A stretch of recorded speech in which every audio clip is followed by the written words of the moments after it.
See, things you learn by talking on the telephone with guys like Dave Pidgeon. I'm telling you what, he joins us now from the State System of Higher Education. Brought to us this morning by Marcus & Mack, a law firm representing injured people. Dave, good morning. Good morning, Todd. How are you? I'm wonderful. Wonderful. It's good to have you with us. And you were just telling me that, you know, in your background, people got to come from somewhere. And you came to the state system after working in the state health department.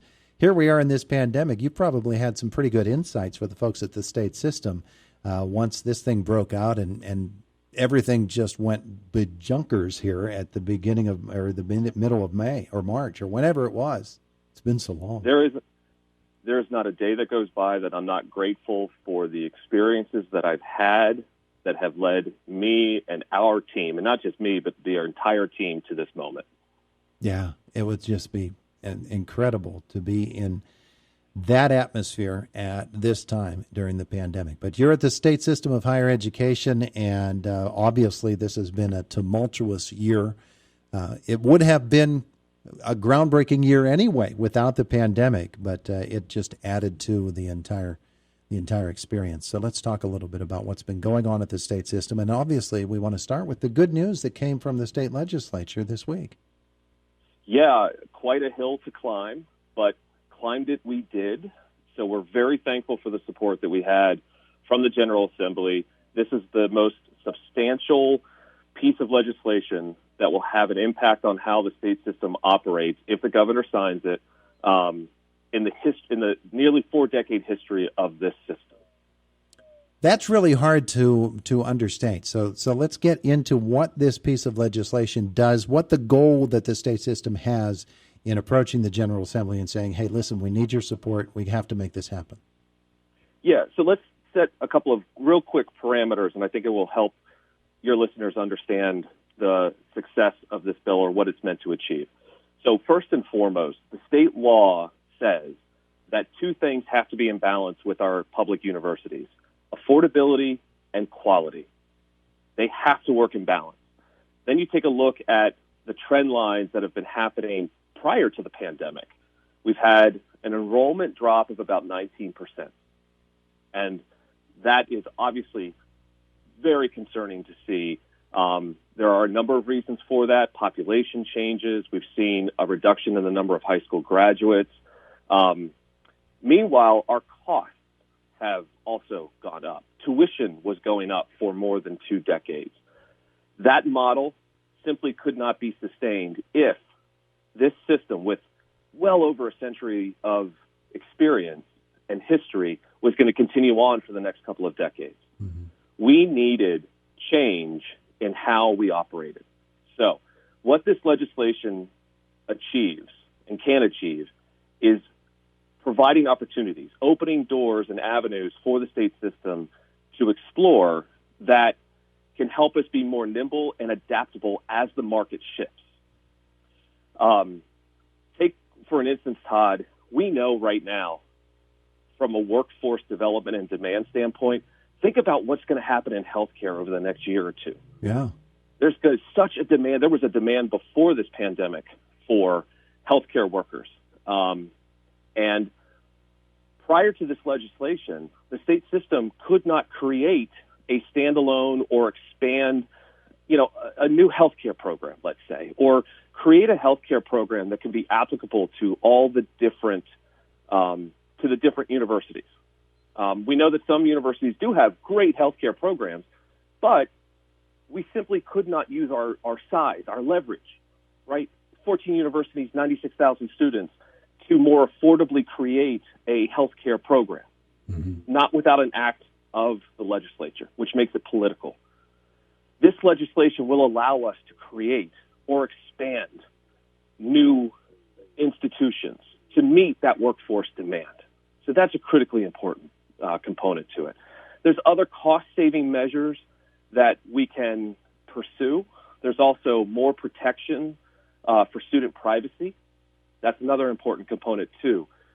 This brings state law up to federal law when it comes to the privacy of student records. I want to go back a little bit to what you were just talking about with the healthcare curriculum and the shared system that is a big part of the state system redesign. I would think that there can be some real innovations in education, particularly to address something like the healthcare curriculum in 14 schools and a sharing system. They just seem like a perfect match. Yeah, when you look at that, you look at also education, and we think about the changes that are happening right now in education and the skill sets that are going to be needed to have mixed modality delivery of education programming. I'm a parent. I've got kids in elementary school. We've got great teachers all across the state and in my school district, but the model for delivery of education has changed overnight. And the demand for that ability, the demand for that skill set is going to continue to rise. So it's healthcare, it's education, it's business, it's STEM. The legislation that the General Assembly passed is going to allow us to be more nimble and adaptable and pursue that shared system.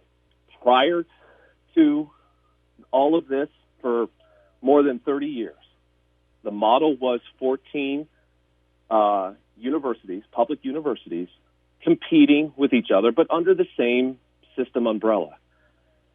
Competition is healthy. It's a good thing. However, the market in Pennsylvania has changed, and we have got to be nimble and adaptable to those market changes. And this will help us to continue providing accessible and affordable education throughout the entire state, and to be able to adjust to those market demands more quickly than we might have been able to before.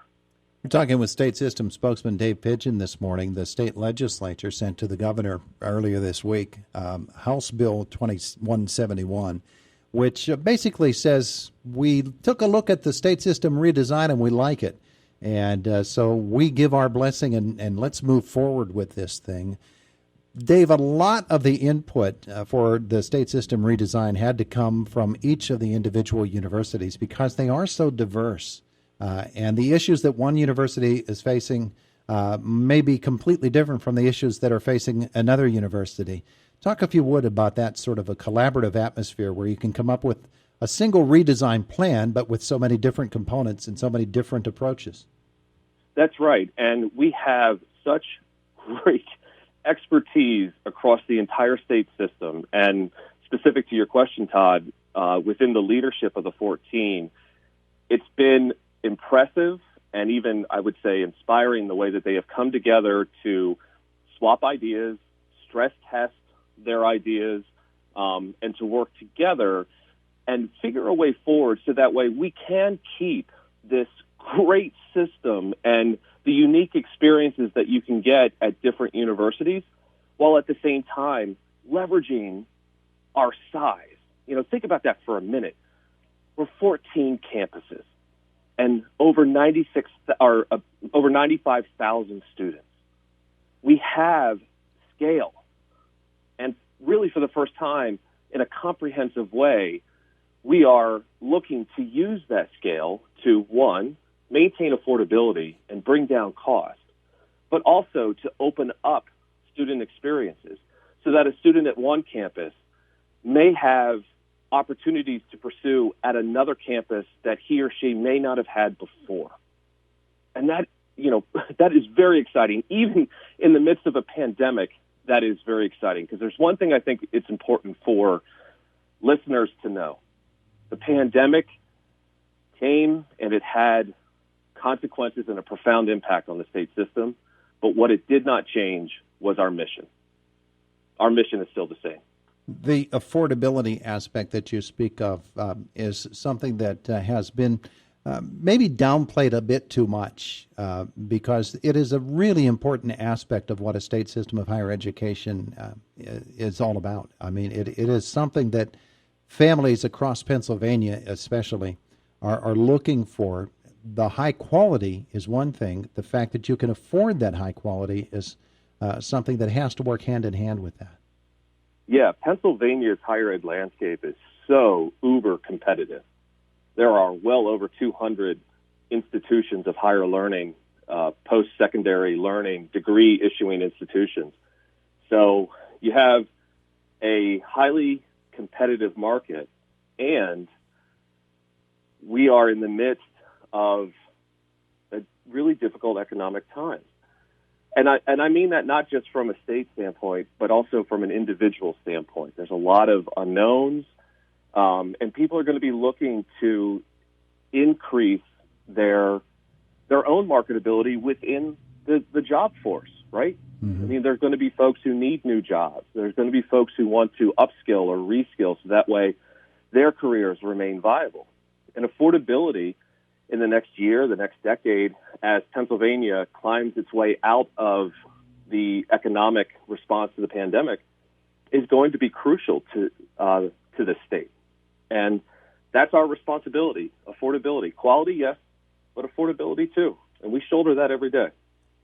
The Chancellor of the State System, of course, is a key part of all of this. Dan Greenstein has brought energy and real fresh air to the entire relationship between the state system of higher education, the faculty union, the other union representation, the employees who work there, communities in which these universities are all located. He really has been a shot in the arm, so much to the point that some people are saying, how can we hold on to this guy? Because he's like a rock star. But Greenstein he's been real a key to this because he has the credibility to say, let's look forward and see where we can take this whole thing. And I know that energy has to translate into the halls and the offices at the state system headquarters too, doesn't it? It really does, because I think one of the things that Chancellor Greenstein, and one of the things I've learned from him since working for the state system for the last year and a few months, is I really enjoy and find inspiration in his approach of confront the reality and then find and provide hopeful choices. Look square and confront the difficulties and the challenges that are ahead, but have hope. He calls himself an irrepressible optimist. That is absolutely true. Any interview, any interaction with him shows that, and it flows from his office and from his position to the office of the chancellor and those of us who work in it. It's pretty contagious, doesn't it? It can be, especially right now. Especially right now. It's good to have a leader who, as I said, calls himself an irrepressible optimist. So at some point, do you see him coming down the hall and say, oh, I can't deal with the energy. I'm going to step into this office and try to avoid him? No, not me. I would prefer to rise up to that energy. There you go. That's a good thing. So where do we go from here with the state system redesign, with the approach of the fall semester, and still so much work to do to come up with a model for education in the fall of 2020? Yeah. Let me touch, Todd, on what I think is going to be at the heart of everything. We talked about the balance of quality in education programming and also affordability, but there is a component that's always been there but now has much greater emphasis, and that's safety.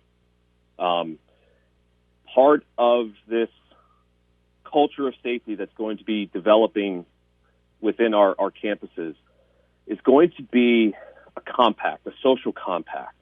We know that many students, many faculty, many staff, they want to come back to campus. They want the campus experience. There is a way forward, and the way forward is the members of our campus community, students, faculty, staff, they're looking to the state system to do everything possible to raise the level of safety on campus. And you're seeing that in the plans. You see that in the framework. Mixed modality, delivery of education, social distancing, other measures that can be taken. And we, in turn, look to the members of the campus community to do their part as well. Wear masks. Follow the guidance of the universities. If a hallway is meant to go one way, please go that one way. This is how we all can have an on-campus experience for as long as we possibly can in the fall of 2020. Yeah, it's interesting. We had on the air with us just the other day, Jamie Martin from IUP, talking about the fact that so many campuses now have new buildings, new facilities for folks, wider stairways. If you're working in a building that was put up in 1900 as opposed to a building that was put up in 2010, you have a whole different set of issues. For instance, just walking up and down a flight of stairs. And it will be really, really interesting to see how each campus comes up with its plans to utilize this building, that facility, this procedure, this action. Those are all things that are going to be worked on all summer long, and I know they're going to be worked on in the state offices as well. Yeah, we certainly agree with that perspective, which is one of the reasons why we are balancing a framework that covers the entire system, all 14 universities, with giving the 14 universities the room that they need to develop plans specific to their campuses. Absolutely. All right. Each campus is unique. It sure is. And as someone who has visited a number of them, we certainly see that. Dave Pidgeon, we'll catch up with you again later in the summer. We want to know what's going on with the state system redesign, with the start of classes in the fall. Thanks so much for being with us this morning. Always wonderful to talk to you, Todd. Thank you. All right. Have a great weekend. You too. All right. Bye now. You too. All right. Bye now.